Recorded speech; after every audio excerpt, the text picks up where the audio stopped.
Sorry, John. Doesn't go through. Oh, look. Where is it?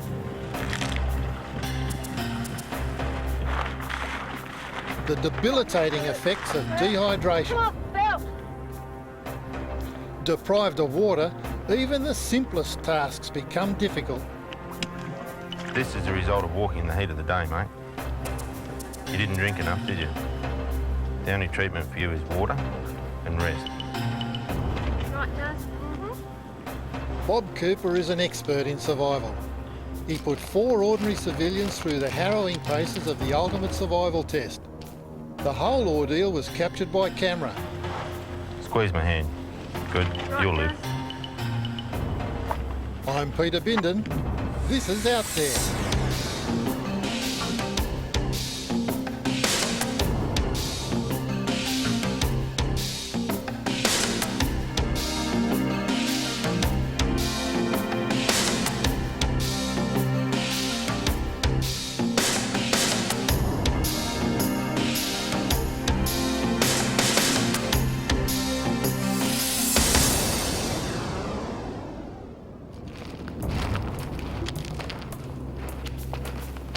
Yeah, my role with the participants was an observer guide, a guide only in a limited amount of knowledge that one would be able to pick up from a book. So I didn't aid them in their decision making and I didn't assist them in their foraging and hunting. So I kept putting them in my pocket till we had enough. The cameraman was there to capture our feelings and decision making and the kinds of things that we use to survive with. For example, the kinds of edible plants and the fish and how we cook them and those sorts of things.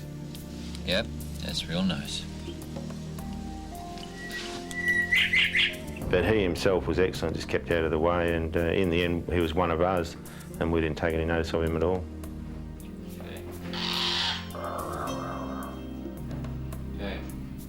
John Delzeal is a Canadian-born veterinary surgeon from Seymour, Victoria. He was a ready volunteer for Bob Cooper's challenge. I love the desert. And just the idea of doing something totally different.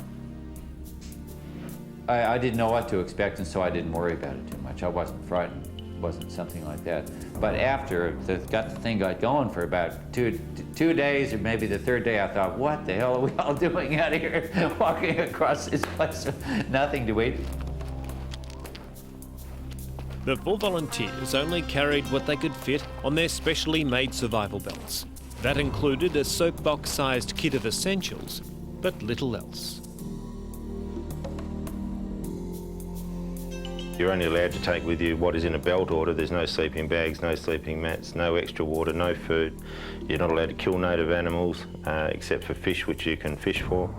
And the endurance and the distance. So I've been looking at other survival courses around the world, and I think this is the longest and maybe the most arduous, given the conditions that we allow people to go under. The route for the walk is in Western Australia's Pilbara region and is nearly 200 kilometres long, navigating from waterhole to waterhole through the harshest of deserts. Apart from John, there were 3 women on the trip: Josie Croft, Julianne Steer and Maureen Cominelli. Oh, God, that's you. Yeah, Maureen. Come, we want Maureen. My husband was very, didn't really want me to go because he didn't think I'd be able to make it.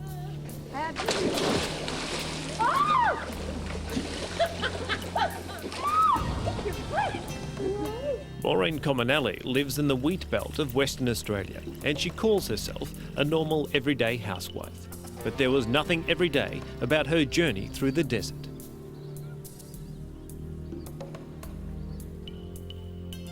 I really felt it started getting tough when we sort of had to rely upon each other for the water. And for me, it really got tough when I started getting blisters on my feet. I hadn't been able to get my boots early enough for the walk, and I started getting blisters, and that's when I really started feeling the crunch when my feet were hurting.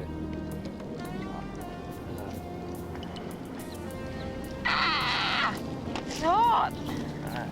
Burning hot. Too hot, was it? Oh, damn. Oh, God, she got bad blisters. Oh, jeez. bad. It was cruel, really. But she never complained. You know, she was sort of in a way, the stalwart of the whole bunch of people. She had a lot going for her.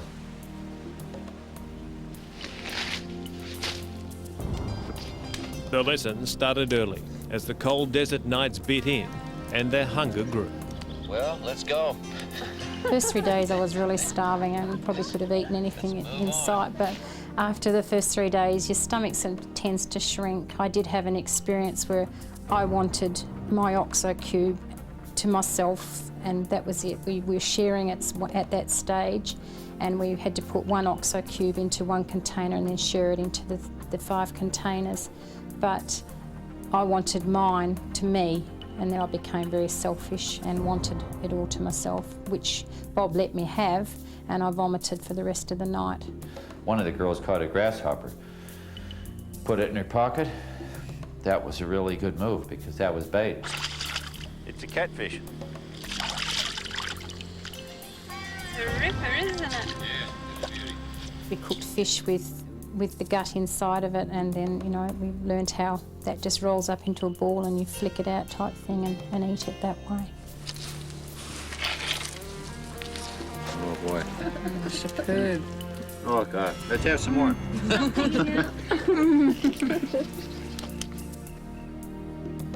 Problems for the group really hit on day 4 as they headed out of the gorges and across the open plains. It was the best way to their ultimate destination, the Indian Ocean.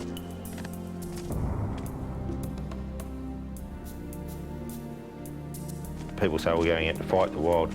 The only fight is in your mind, and that's one of the biggest things that I've discovered in other people and myself, is that you have a false sense of insecurity until you get into it. So there's 2 objectives. One is a physical one, to know that you can walk a long distance with limited equipment. The second one is to find out about yourself. Bob Cooper has studied dozens of deaths in the desert and has found that most people die with water on them. They've all made the fatal mistake of sipping. In all situations, you never sip water because sipping water doesn't prevent dehydration. You must drink it in cupfuls at least, and that gets into your stomach and goes through the system, and you top it up, it finally gets to your brain. He would say that you're better off to have water in your stomach than in your canteen on your belt. So that each morning, before you got going, you would fill up with water.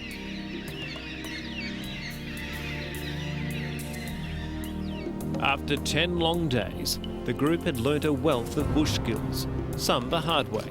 It had been a punishing journey with little food, and the last 20 kilometres proved to be the toughest. It was also the point for a major decision. Go up there and walk along till we can't see any mangroves and go down, or blunder through. Well, it's up to you guys. I'm not going to contribute at all. Bob was keen not to have any input on whether the group should take the direct route to the coast through mangrove swamps or backtrack and go around. We were undecided on how to go about getting around all these mangroves to get to the ocean. That was a very difficult situation, and we all argued a bit between ourselves, you know. It seemed to be the shortcut. Like if we went around, it seemed to be a longer way round, and we thought that straight through was probably the best way. You lead. We went against you. No, that was the vote. I mean, 3-1. So let's go the way you guys decided to go. It was at this point that Bob butted in. As a former professional diver and fisherman, he knew what was ahead, trapped in the mangrove swamps by the receding tide. Because I didn't know, none of them knew what a mangrove swamp was. As soon as I mentioned stingrays, sharks, stonefish and sea snakes, it seemed to be quite a convincing list of things to avoid. Oh, holy mother. Around the mangroves hours later, with all hurdles out of the way, the group climbed the final sand dune to a welcome sight, the Indian Ocean.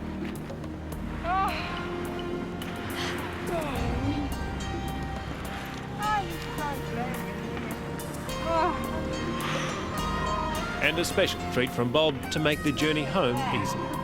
That's beautiful.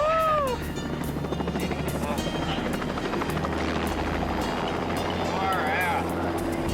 When we come back, the secrets of that miniature survival kit. What are the 4 key items you would pack?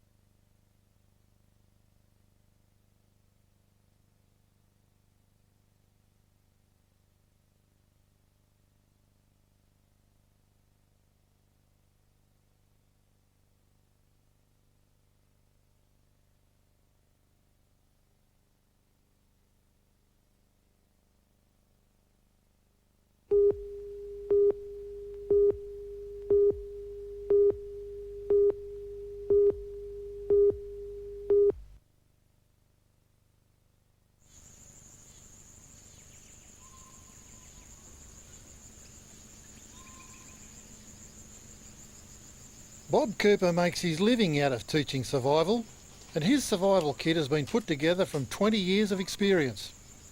It contains dozens of items. 4 he considers the most important.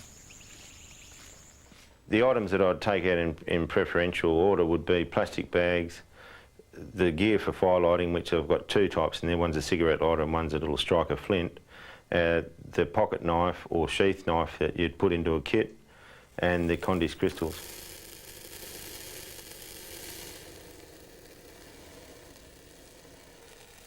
Condis crystals are amazing.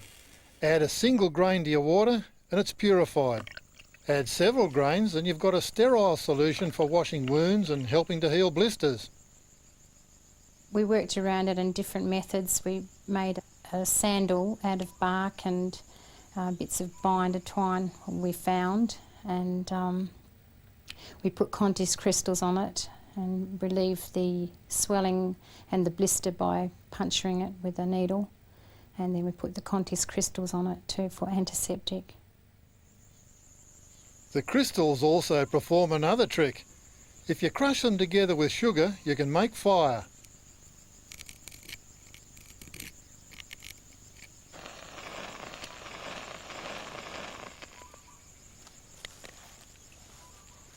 Also in the kit besides the Condis are fire lighters, plastic bags and the knife. There are fishing hooks and line, band-aids, tweezers, a needle, a signalling mirror, headache tablets, insect repellent and sunscreen, a compass, and the list goes on. Notably absent though is any hint of a decent meal. The food items in the kit are stock cubes. The 2 stock cubes in there, 1 chicken, 1 beef, provide a soup which abates hunger. Both of those in there are for more psychological reasons than for physical reasons. We don't need food, and food is our last priority underneath water, shelter, warmth. Now, in our Australian conditions, except for the very cold sections, we can go without food for 26 days before we get permanent muscle damage. So as long as you've got enough water to drink, and I don't know anybody that couldn't find something to eat within 3 weeks. Water is the most important thing. That's why this survival belt's got a couple of canteens on it. A rig like this with a survival kit is great to have anywhere in the bush. With a bit of training, it'll get you out of a lot of trouble. For the 4 volunteers on this walk, it was a journey they wouldn't repeat in a hurry, but it was also an experience they wouldn't be without.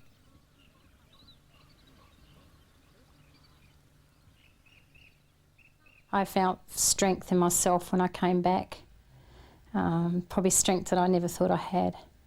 You see, there's survival trips that people go on, and they were better, better equipped with some food and clothing or a tent or something like that. We didn't have anything. That made it a little bit harder, but in hindsight, we appreciated it better.